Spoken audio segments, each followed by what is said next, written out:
Assalamualaikum warahmatullahi wabarakatuh. Selamat malam dan salam sejahtera untuk kita semua. Alhamdulillahirrahmanirrahim. Patutlah kita syukur pada Allah Subhanahu wa taala atas limpahan rahmatnya. Di masa-masa pandemi ini kita masih diberikan kesehatan dan kesempatan sehingga bisa hadir di kegiatan pemberdayaan masyarakat dengan bentuk pelatihan budidaya ikan nila sistem bioflok untuk RW 05. Jadi ini salah satu program pemberdayaan yang mana memang kita laksanakan karena juga ada usulan. Tahun lalu sudah ada usulan karena memang budidaya ikan nila ini ya memang kita mulai di RW 03 sampai terbentuk Pok Darwis, dan ternyata kemarin momennya itu ketika ini saya angkat sebagai inovasi kelurahan, itu ternyata mendapat respon yang sangat baik di RW yang lain. Seperti di RW 3 namanya Kampung Nila Selilir, di RW 02 TCC atau Tilapia Cultivation Corporation. Jadi nggak apa-apa, nanti pengembangannya berbasis wilayah RW nggak apa-apa, buat kelompok sendiri nggak apa-apa. Jadi kita awali di sektor ekonomi produktifnya, tapi ini juga bisa berkembang menjadi sektor kreatifnya di Pok Darwis, kelompok sadar wisata sudah terbentuk. Produk yang bisa kreatif yang lain seperti yang saya pakai ini baju batik nila. Nah, ini terus ada lagi kaos. Produk olahan kerupuk, abon. Nah, nanti berkembang sendiri, termasuk di RW 5 pun kalau memang nanti berkembang ke sektor kreatif justru lebih bagus dan masing-masing kelompok bisa punya keunggulan masing-masing. Yang penting embel-embel di belakangnya masih membawa nama Kelurahan Bakalan Kerja. Dalam memulai menggerakkan perekonomian itu sudah menghilangkan persaingan. Jadi lebih mengedepankan kerjasama. Itu juga suatu visi ke depan kita.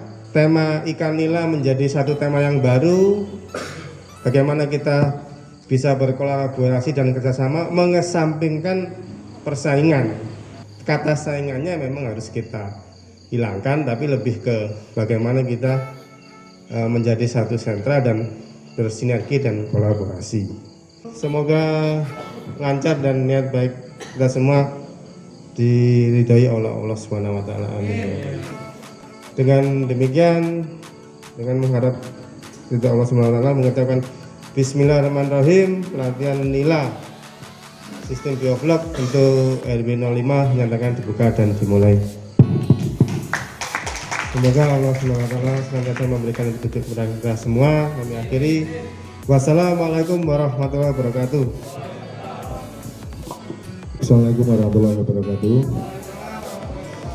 Nah, jadi malam ini temanya adalah pelatihan budidaya ikan nila sistem bioflok. Bismillahirrahmanirrahim. Monggo Mas untuk slide-nya. Nah, ini proyeksi Kampung Nila Selilir yang kemarin kita naikkan di bagian dari Pok Darwis, kelompok sadar wisata. Jadi ini adalah gambar denah di mana kemarin waktu kita mengajukan SK Pok Darwis ke Dinas Pariwisata Kota itu, kita mengajukan salah satu sentranya one stop centernya itu di lahan milik Pemkot yang berada di belakang Balai RW 03. Ini mungkin juga bisa nanti diterapkan di adik-adik Karang Taruna RW 5 untuk menjadi sentranya. Itu tidak harus terpaku di titik-titik kolamnya, tapi juga ada taman yang bisa kita ajukan. Sampai akhirnya bulan Agustus kemarin kami di Pok Darwis sudah dikukuhkan, Pak Lurah, bulan Agustus. Bulan Agustus kita dikukuhkan pada waktu itu adalah kita memberi nama Kampung Nila Sembilan. Jadi artinya apa? Di sini kita hanya memulai saja untuk di wilayah Bakalan Kerajaan, khususnya di RW 3, dengan harapan ini bisa menjadi efek domino di seluruh RW-RW yang ada di Bakalan Kerajaan. Jadi kemarin sudah ada RW 2 dari TCC Mas Samuel itu, kemudian insya Allah ini dari teman-teman RW 5, dan harapannya ada di RW-RW yang lain juga, supaya harapan kita bersama ini menjadi efek domino di sentra budidaya intensifnya bisa naik di skala kelurahan Bakalan Kerajaan. Kenapa memilih bioflok? Jadi secara garis besar nanti metode budidaya itu dibagi dua. Yang pertama adalah metode intensif, yang kedua adalah metode ekstensif atau non-intensif. Nah, ini perbedaannya apa? Metode intensif ini tebarnya ikan untuk nila itu bisa minimal 100 ekor per meter kubik untuk ikan nila. Kemudian metode ekstensifnya itu hanya 10 sampai 30 ekor per meter kubik. Jadi di sini dari tebarnya ikan sudah ada perbandingan kurang lebih 1:10. Ada yang namanya sistem ras, sistem bioflok, dan kolam air deras. Sistem ras ini sistem di mana air itu disirkulasi dan diberi filterisasi. Jadi kalau adik-adik, bapak-bapak ada yang pernah tahu, biasanya ini digunakan untuk ikan koi. Jadi air itu keunggulannya dia jernih, kemudian kotorannya itu difilter dengan chamber-chamber itu. Kekurangannya media filternya memakan lahan, dan sisa pakan dan feses ini tidak bisa diolah menjadi alternatif pakan. Ini di sistem rasnya. Kemudian masuk ke sistem bioflok. Nah, ini sistem bioflok ini lebih ke fokus kita. Kenapa tadi milih di bioflok? Karena di bioflok ini sisa pakan dan fesesnya bisa diolah menjadi alternatif pakan. Jadi bukan pakan utama, alternatif. Kemudian kekurangannya hanya air ini tidak bening. Jadi perbandingannya dengan sistem ras, kalau ras tadi airnya bening, kalau bioflok ini airnya keruh. Tapi keruhnya itu karena ada butiran vlognya. Kemudian kolam air deras, nah ini harus tersedia alami. Kita tidak bisa men-setting ini. Biasanya sistem kolam air deras ini ada di daerah-daerah di mana banyak gerojokan air, Pak, yang sangat deras sekali. Kenapa menggunakan teknologi bioflok? Yang pertama adalah penggunaan pakan buatan secara terus-menerus dapat memberi efek negatif bagi organisme budidaya dan lingkungan sekitar. Jadi kadang trouble di sistem budidaya itu akibat kita memberi pakannya itu terlalu over. Jadi ketika tidak termakan ikan, dia mengendap ke bawah, itu bisa menjadi efek berbahaya untuk ikannya. Jadi kenapa kita menggunakan teknologi bioflok? Di sini kita bisa mengurai hal tersebut. Tapi kalau nanti terlalu over juga, medianya juga akan bermasalah. Jadi di sini harus ada keseimbangan juga. Kemudian semakin banyak pakan yang dikeluarkan, maka akan semakin banyak menyumbang sisa unsur nitrogen sehingga terbentuk amonia. Jadi karena tebarnya ini padat banget nih, saat pemberian makannya, nafsu makannya itu ikan sedang tinggi-tingginya, otomatis nanti dampaknya ada di feses yang over. Nah, feses yang over ini di sistem bioflok inilah nanti akan diolah menggunakan probiotik itu sendiri untuk memunculkan vlog-vlog gumpalan-gumpalan. Nah, gumpalan-gumpalan itulah yang bisa menjadi alternatif pakannya ikan, seperti itu. Jadi dari total pakan yang diberikan hanya sekitar 20% sampai 25% protein dalam pakan yang dapat dimanfaatkan oleh ikan. Sisanya akan diekspresikan dalam bentuk amoniak dan dibuang dalam feses yang kemudian akan terkomposisi menjadi produk yang sama, yaitu amoniak. Teknologi bioflok dianggap sebagai revolusi biru dalam aquaculture. Teknik ini didasarkan pada produksi mikroorganisme secara langsung yang memainkan 3 peran utama. Yang pertama adalah mikroorganisme dalam bioflok bertindak dalam memelihara kualitas air. Mekanismenya berjalan melalui aktivitas mikroorganisme dalam memanfaatkan senyawa nitrogen dan secara di situ menghasilkan protein mikroba. Jadi di dalam media air itu kita akan memasukkan bakteri untuk mengurai pakan dan amonia tadi, sisa pakan. Nah, ini bakteri ini tentunya bakteri-bakteri baik yang tidak akan mengganggu pertumbuhan ikan itu sendiri. Jadi justru malah bakteri baik ini nanti yang akan melawan bakteri-bakteri yang tidak baik di dalam media itu. Kemudian menurunkan FCR karena tersedianya nutrisi dalam sistem yang tersedia selama 24 jam. Jadi seperti yang sudah dijelaskan tadi, ini akan menghemat pakan. FCR ini feed conversion ratio. Jadi adalah perbandingan kilogram dagingnya dengan pakannya. Kalau biasanya di sistem konvensional ini FCR-nya di angka 1,5, artinya 10 kg daging itu membutuhkan pakan pelet 15 kg. Nah, kalau di sistem bioflok ini paling tidak perbandingannya 1:1, jadi FCR 1. 10 kg daging membutuhkan pakan 10 kg. Nah, jadi hebatnya bioflok di sini juga. Kemudian yang ketiga, media pemeliharaan ikan akan didominasi atau dikuasai hanya oleh mikroorganisme yang bermanfaat, dan inilah sebenarnya biosecurity. Jadi biosecurity ini kalau kita sering sharing dengan dinas perikanan gitu. Jadi kita selama budidaya ini juga didampingi dengan dinas perikanan untuk selalu mengingatkan bahwa hati-hati dengan biosecurity-nya, harus diperhatikan, karena biosecurity ini penting di budidaya supaya di kolam tersebut itu aman, safe, entah dari makhluk-makhluk hidup yang lain ataupun gangguan dari manusia. Gangguan dari manusia ini kita biasanya nyebutkannya nelayan darat. Nelayan darat. Jadi sistem bioflok sendiri ketika kita pakai kolam terpal bundar ini dengan ketinggian yang di atas kolam seperti biasanya, ini sudah mengandung biosecurity sendiri itu. Kemudian di dalam medianya juga sudah didominasi mikroba-mikroba yang bagus, itu juga sudah bagian dari biosecurity. Nah, ini bahan-bahan apa saja yang digunakan dalam media budidaya teknologi bioflok, fungsi dan dosis.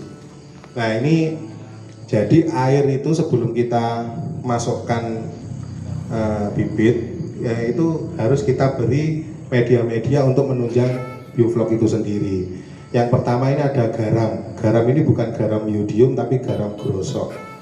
Nah, ini kalau kita nyebutnya biasanya garam ikan. Kemudian yang kedua adalah kapur, toher, dolomit atau kapur pertanian. Ini kapur ini intinya yang mengandung kalsium.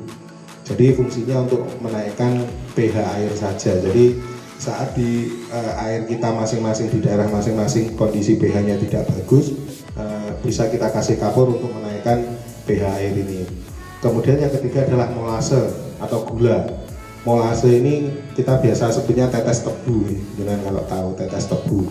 Ini kita ambil di molase ini hanya untuk karbonnya saja. Jadi kalau nyari molase sulit bisa diganti dengan gula putih atau gula merah, gula batok.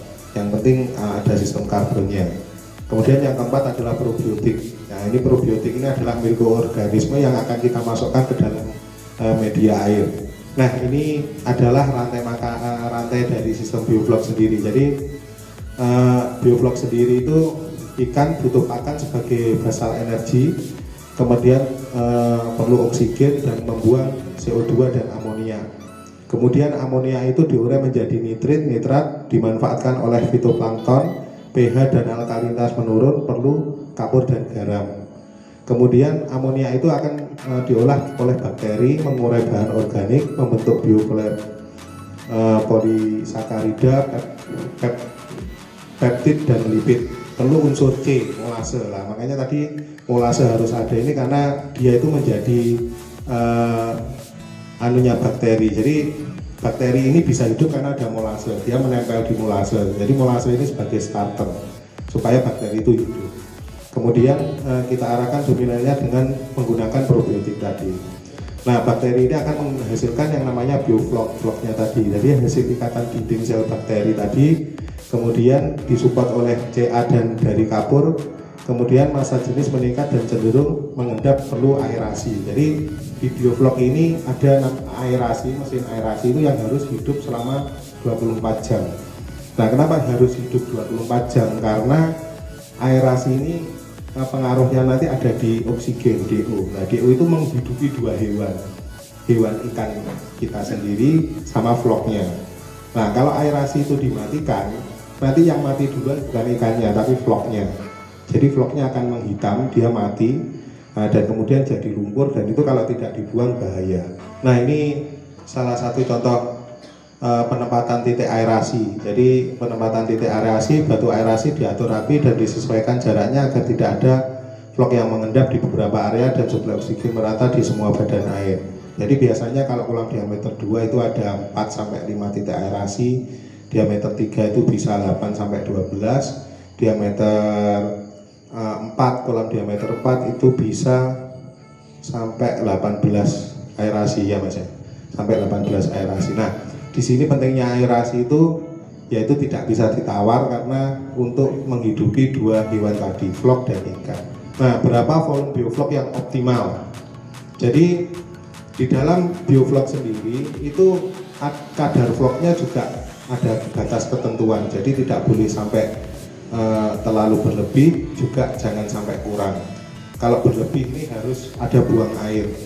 Karena kalau berlebih nanti kita jadi kebalik. Kebaliknya itu begini, yang kita harusnya budidaya ikan nila, jadi kita budidaya vlog, karena vlognya terlalu banyak. Nah, ini kadang kalau terlalu banyak juga tidak termakan oleh ikannya. Jadi harus ada pembuangan air. Nah, di sini ada ketentuannya, maksimalnya berapa di pembesaran itu 20 sampai dengan 40 ml. Caranya mengukur, jadi yang atas itu pakai sistem MacGyver manualan, jadi pakai botol aqua. Kalau yang bawah itu pakai gelas ukur in-house. Nah, ini yang bawah ini kelihatannya seperti itu tapi lumayan harganya, ratusan ribu. Jadi kalau kita nggak punya yang alat di bawah itu, kita biasanya pakai yang atas itu. Jadi kita kira-kira diberi nilainya seperti itu. Jadi nanti kalau air diambil di botol itu kemudian kita jumlah pokok selama nggak lebih dari ketentuan tadi sesuai sebelumnya tadi, insya Allah itu masih aman. Tapi kalau sudah lebih vlognya, jadi gumpalan yang di bawah itu gumpalan vlog, seperti gambar bawah itu gumpalan vlog, jadi itu nggak boleh terlalu banyak kalau sudah diukur. Kalau banyak berarti di kolamnya harus dikurangi, ada pengurangan air kurang lebih 5-10 cm, dibuang bawah, kemudian nanti ditambah lagi. Isi materi ini tadi kami ambil dari buku teknologi biofloknya Pak Adi Sucipto. Beliau menjadi salah satu kiblat kami belajar sistem bioflok juga. Kemudian ada BPPAD Sukabumi. Jadi awal budidaya bioflok nila ini pengembangan pertama ada di Sukabumi di bawah Pak Adi Sucipto sendiri. Kemudian menjadi pengalaman langsung dari kami pribadi dalam menerapkan teknologi bioflok. Jadi alhamdulillah kami menerapkan bioflok ini sudah 1 tahun nih Mas Agung, sudah 1 tahun, dan kami sudah melewati 3 periode panen. Yang pertama kita masih tahap belajar riset, yang kedua sudah mulai tahu seluk beluknya, yang ketiga alhamdulillah kita sudah punya SOP setelan. Jadi di dalam budidaya bioflok ini kita sudah punya SOP tersendiri untuk menerapkan itu. Nah, harapannya ini akan bisa menjadi menularkan ke khususnya adik-adik Karang Taruna RW 05. Assalamualaikum warahmatullahi wabarakatuh. Waalaikumsalam warahmatullahi wabarakatuh. Yang kami hormati Bapak Lurah Wakilan Kerajaan, yang kami hormati Bapak Ketua RW dan juga Bapak RT, dan yang kami hormati pengurus Kampung Nila Silir. Langsung saja Mas ya, pertanyaan saya. Ibarat kita mau beli 1 paket, itu dipandu sampai panen apa enggak? Mungkin bisa aja Mas. Karena diri. Assalamualaikum warahmatullahi wabarakatuh. Jenengan nggak beli paket pun, bahwa kita ini sama-sama satu keluarga, satu bakaran kerajaan. Kita nanti tahapnya sharing. Jadi kalau masalah mendampingi sampai panen itu nanti hanya di soal intens pemberian pakannya saja. Seperti itu. Mas, kalau tanya lagi, untuk sistem panennya itu berapa bulan? Sistem panennya berapa bulan? Jadi berapa bulan panen ini tergantung bibit yang ditebang. Kalau bibit yang biasa kita di kolam pembesaran langsung bioflok ini minimal bibit yang ukuran 10 gram up. Nah itu dengan estimasi panen. Kalau normalnya istilahnya kita budidayanya agak nyantai-nyantai aja kurang lebih 5 bulan. Tapi kalau jenengan benar-benar bisa intens, artinya jenengan sudah melewati beberapa periode, sudah ketemu stelanya, itu bisa 3-4 bulan. Assalamualaikum warahmatullahi wabarakatuh. Kira-kira ada atau tidak resiko kegagalan dari metode ini? Kalau misalkan ada, antisipasi apa yang harus kita lakukan biar nggak sampai kegagalan itu? Terus sama pemasarannya itu gimana? Terima kasih. Resiko kegagalan, nah ini banyak sebenarnya faktornya. Cuman resiko kegagalan di sistem bioflok ini kelemahannya cuma satu yang paling besar. Suplai listrik harus 24 jam. Jadi harus ada genset. Karena apa? Karena balik lagi, kita tadi di dalam kolam itu nyawanya ada di mesin aeratornya. Jadi kalau aerator itu suplai oksigennya mati, vlognya mati duluan, setelah vlognya mati duluan kemudian ikannya nyusul. Resiko kematian fatal lagi itu biasanya dari over pakan. Biasanya kalau masih belum ketemu setelan di awal menganggap kalau makani di sistem bioflok ini sama kayak di sistem konvensional, biu gitu. Akhirnya banyak yang nggak termakan sehingga mengendap. Nah, bakteri tadi tidak cukup banyak mampu mengurai sisa pakan itu, akhirnya jadi amonia. Karena ikan ini di dalam padat, matinya juga langsung serentak. Yang ketiga, faktor genetik ikan sendiri. Nila itu ada di fokus yang namanya strain. Strain itu tipe-tipe nila. Nah, ada tipe-tipe nila tertentu ini yang strainnya itu kuat. Seperti kalau nila hitam, nila kekar, kalau nila merah, larasati itu strainnya kuat. Jadi dia akan lebih banyak tahan di berbagai kondisi cuaca apapun, termasuk di Malang ini yang dingin, nila-nila itu sudah kuat untuk adaptasi. Itu. Terus yang kedua masalah pemasaran. Nah, kita RW3 yang menjadi pelaku itu masih benar-benar kekurangan untuk stok penjualannya.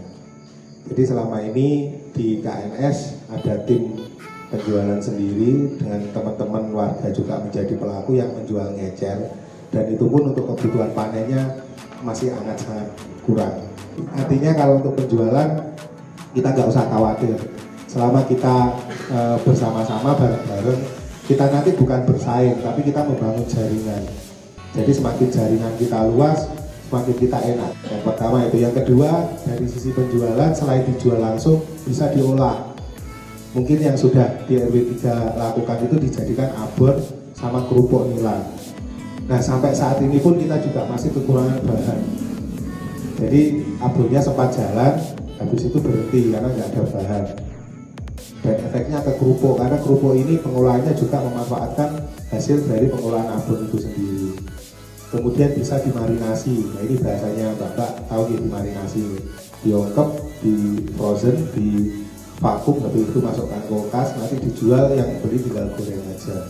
Makanya semangat kita, visi kita harus sama untuk menjadi sentra budidaya intensif nila bakalan kerajaan itu, karena untuk menuju ekonomi kreatif.